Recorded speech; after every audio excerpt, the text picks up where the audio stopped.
Hey guys, welcome back to the channel. I noticed a lot of you have watched my introductory video on Hunt Showdown, kind of explaining what the game is and trying to introduce it to new players.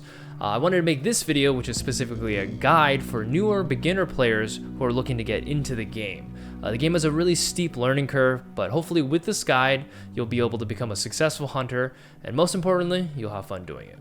So I'm a huge fan of this game, so much so that my girlfriend and I dressed up as hunters from Hunt Showdown for Halloween. So I hope you guys find this guide helpful and it helps you enjoy what I consider one of the most underrated games of all time. Now, if you don't know anything about Hunt Showdown, I really recommend that you guys watch my introductory video that I made. I'll have a link in the description below. You can check it out. Please watch that video before you watch this one. It'll kind of explain what the game's about, what the world's about, and kind of, give you a better idea of what you're getting yourself into.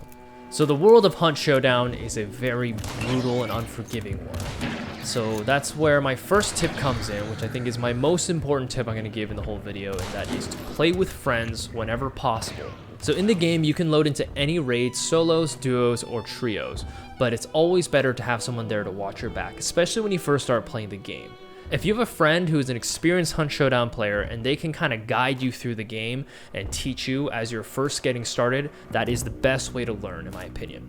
Now, let's say you don't have any friends who play Hunt Showdown. That's fine too. I do recommend that you get at least one of them, though, to buy the game and play it with you, because playing this alone is really terrifying, and you're just gonna have a lot more fun when you have someone else there. Even if you guys lose or you get killed, just sharing in that experience with somebody else is just that much more fun, and I highly recommend it. Hit him. Got her in the head. Other one is very injured, pushing. Got him Nice. as well. They're both down. Very early on in the game, you're going to be prompted whether or not you want to use Hunter mode or Gunslinger mode for the control scheme. Hunter mode is the default control scheme for Hunt Showdown, and it is kind of a clunky way of playing the game that requires a little bit more input to do things like aim down sight and shoot. It's meant for players to be more deliberate in their actions, but as a new player, I highly recommend you play Gunslinger mode. It's much more intuitive. It plays just like any other FPS you would play normally, so especially if you're first starting out, definitely choose Gunslinger mode. She's down. Nice, she's down. Nice. So now that you finish your tutorial mission, and your hunter's got a little bit of money and XP in his pocket, it is time to grab that friend I was telling you about and go hunting. And have fun, because in the very beginning of the game, you're set into something called Trainee mode. And what that means is that until you reach rank 11, and that is your player level, not your hunter level, your character cannot be lost even if you die in a raid. They did this to kind of help newer players get into it, get acclimated with the game without having to fear constantly about losing the hunter. And I think it's an amazing addition, and it's really smart. Jesus. Ow. Yeah, You shot him 4 times. Yeah. So I got a lot of comments about people saying that they didn't like the idea of this game because they didn't want to lose everything when they die. And I just want to explain that that's not technically true, because you have your in-game currency, which you can use to buy any weapon or any hunter you want. But you also have your own inventory, similar to Escape from Tarkov. So this is a permanent inventory you have that is not based on any hunter. This is just based on your player. So these are all the weapons I currently have in my inventory. When I choose a hunter to go into raid with, I equip them with whatever I want, and if they die, yes, they lose everything they had on them, but I still have my full inventory of guns, which you can see I have a lot of, and that it goes for all your consumables and tools. So if your hunter dies, it's not really a big deal, because you have money and existing equipment you can equip new hunters with, so it's not really something that you should fear doing. So there's monsters infesting this world, there's hunters hunting you down. First comes first. Let's learn these monsters and see what they're all about. So first of all, you have your grunt, which is your basic zombie. They're all over the map, and they can spawn with weapons. They can have torches that can light you on fire. In general, any gun that shoots them in the head will kill them in one shot. Next, we have armored enemies, which are kind of hulking, husk-looking guys that have this like barnacle-looking shell around them. So they are very resistant to firearm damage. You're going to want to use melee weapons to kill them. Not hard to deal with, but they're pretty fast and they can do a good amount of damage to you. So just know that shooting them is a waste of time. Next, we have the Hive, and it is a disgusting monstrosity of a woman who has a hive of poisonous bees growing out of her chest. It's pretty fucked up, but she's luckily easy to kill by shooting her head. You'll see her head kind of hanging off to the side of her body and has long gray hair, so you notice it. If you aggro the hive, it will send a cloud of bees after you that'll chase you for a long distance and do poison damage to you, and it will kill you if you don't run. So these are things to be wary about, but luckily they're easy to deal with. So next we have the meathead. These guys are disgusting monstrosities. They're huge and they do tons of damage, and they don't really have a weakness except for explosive damage, which only a couple weapons can do. In general, you're going to want to avoid trying to kill meatheads unless you have higher tier weaponry. Instead, you're going to want to kind of kite them around. Sometimes they'll be guarding clues, so what you can do is have one of your teammates aggro him and run off so he chases them while the other teammate captures the clue, and then both of you just leave. Next we have the Immolator. This is a new monster in the game, and he's very unique. So the reason why these guys are dangerous is because they're extremely fast, and if you shoot them or stab them, they explode into fire and will keep attacking you. So the only way to really deal with the Immolator is to either shoot it twice in the head, once to cause it to explode, and once he's done exploding, shooting him in the head again will kill him.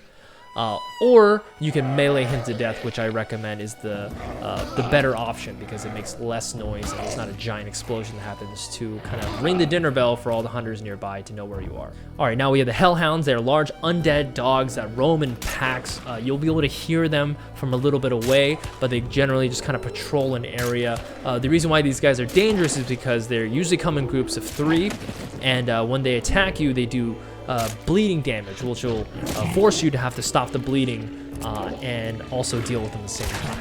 I recommend avoiding these when you can, but if you have suppressed weapons or you're in a situation where you can go loud, just a single shot to the head with a high power rifle or 2 shots with a pistol is enough to take each one of these down.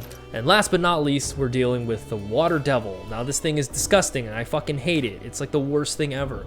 If you disturb the water around it, it'll immediately come to you at extreme speed, faster than you can move in the water, and it will do high damage to you while causing bleeding. So in general, if you see them in the water, you either want to take a longer route around and avoid them, or shoot them before you enter the water. Early on, you're not going to have many options of what guns you're going to use. You're going to either use the Winfield as your long gun or a Romero shotgun, which is a single shot shotgun that does high damage, but it's one shot and the range isn't too great.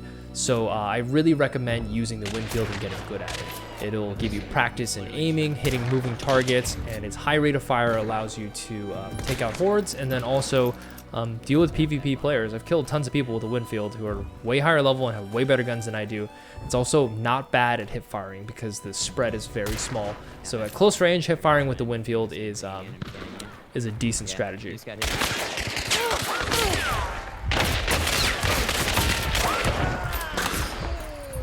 You have healing in there? Oh, he's fanning. He's got fanning also. Oh, you're a fucking beast.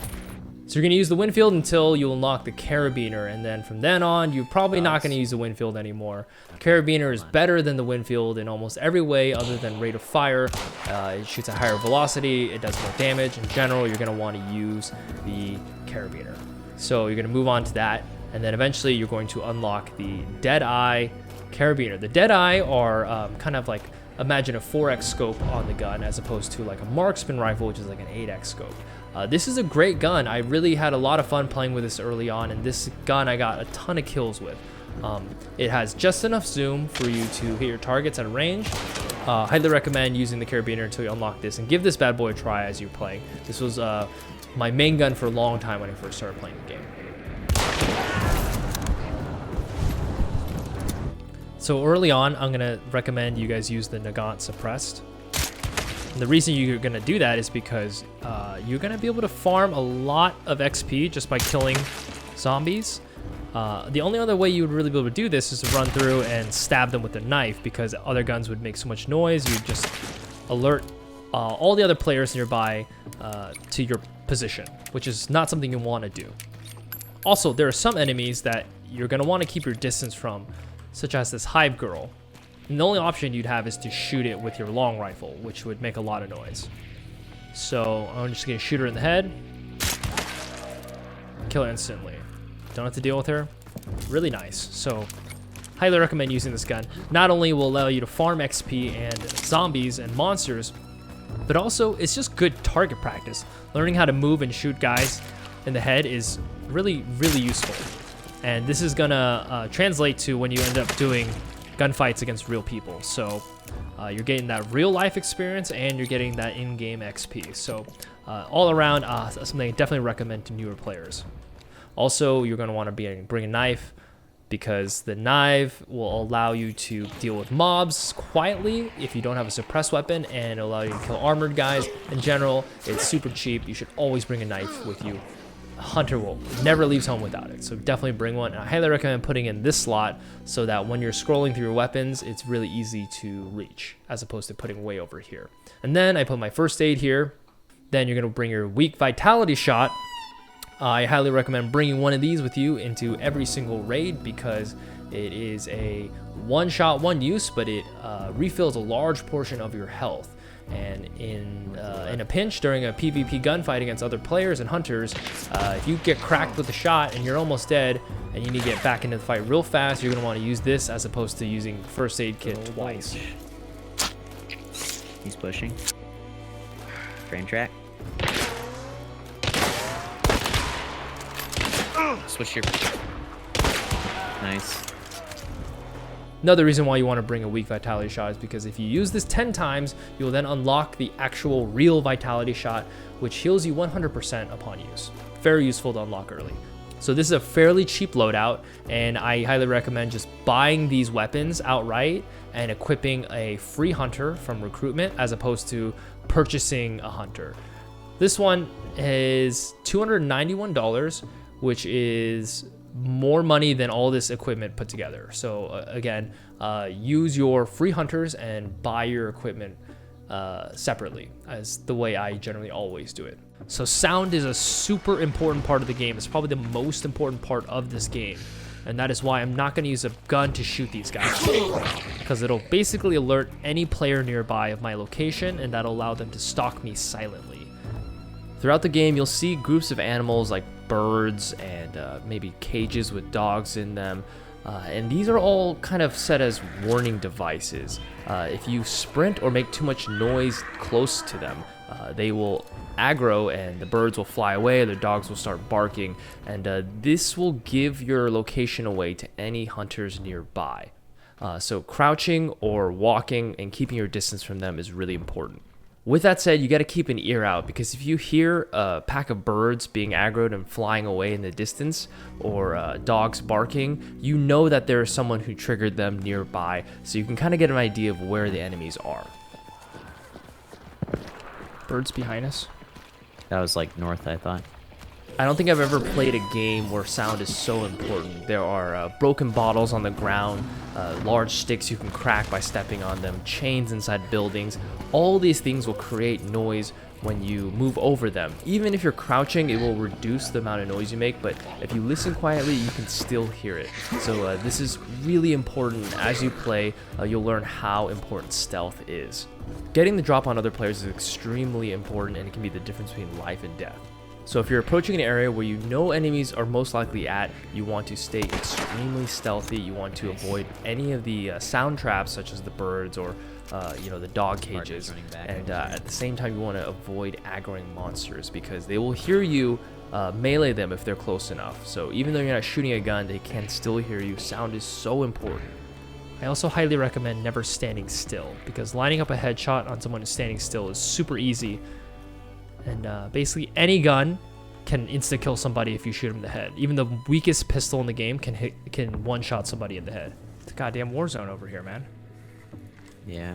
That's not a... Oh, that is a dude. Holy shit. Now, with every successful raid that you extract from, you are going to gain money and XP, which you can use to buy perks. So when you extract from the mission, depending on how much XP you earn that mission, you're going to be able to get trait points. And each trait has a certain amount of points they cost. The better the trait, the more points they obviously cost. Early on, you're not going to have access to all of the perks. You'll unlock them as your player rank increases.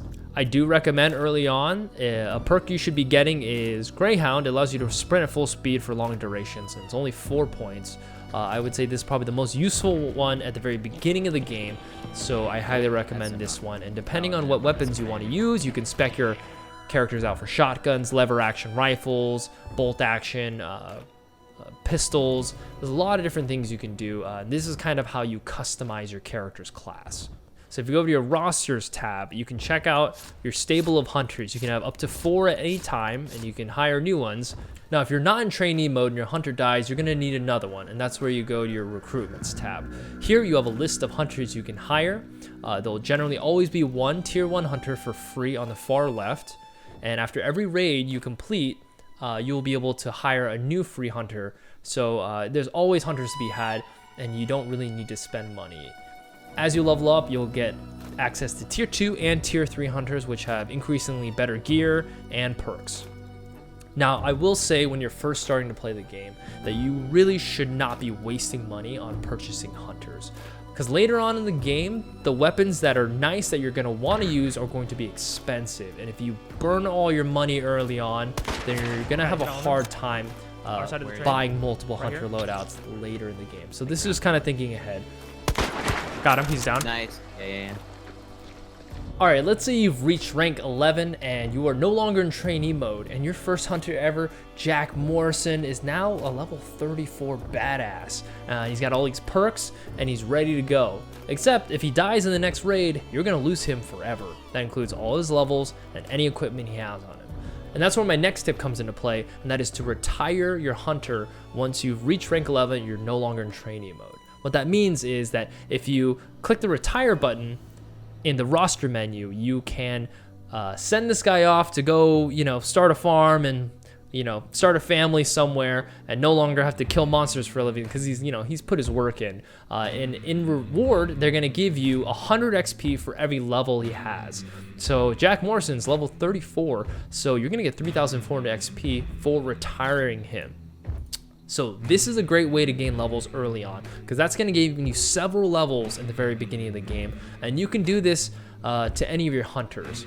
If your hunter reaches max level 50, every point of experience you get with that hunter in raid goes straight into your rank.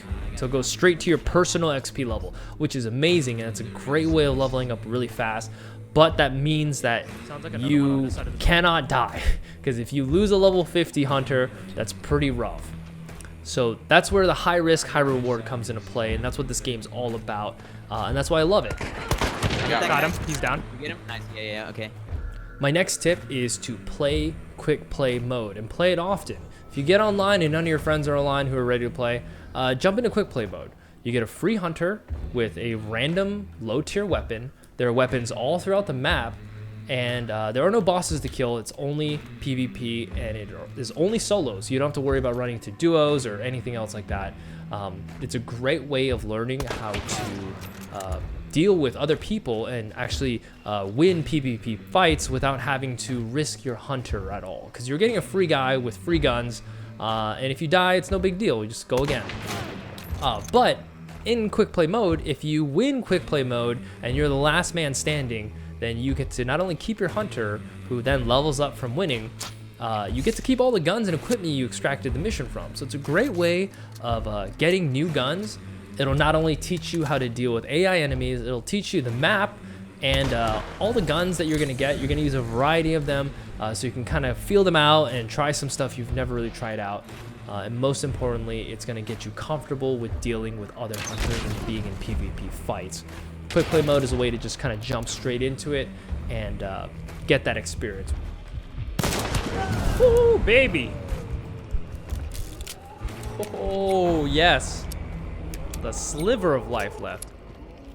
Alright guys, that's it for the video. I hope you guys learned something and I hope you guys found this guide helpful. Hit this link right here on screen to check out the rest of my Hunt Showdown videos. And let me know in the comments below what you guys think of the game, if you played it or not. Also, definitely subscribe, because I have an advanced guide coming out for Hunt Showdown players for PvP tactics and some advanced tips for you guys coming soon. So stay tuned for that. I'll see you then.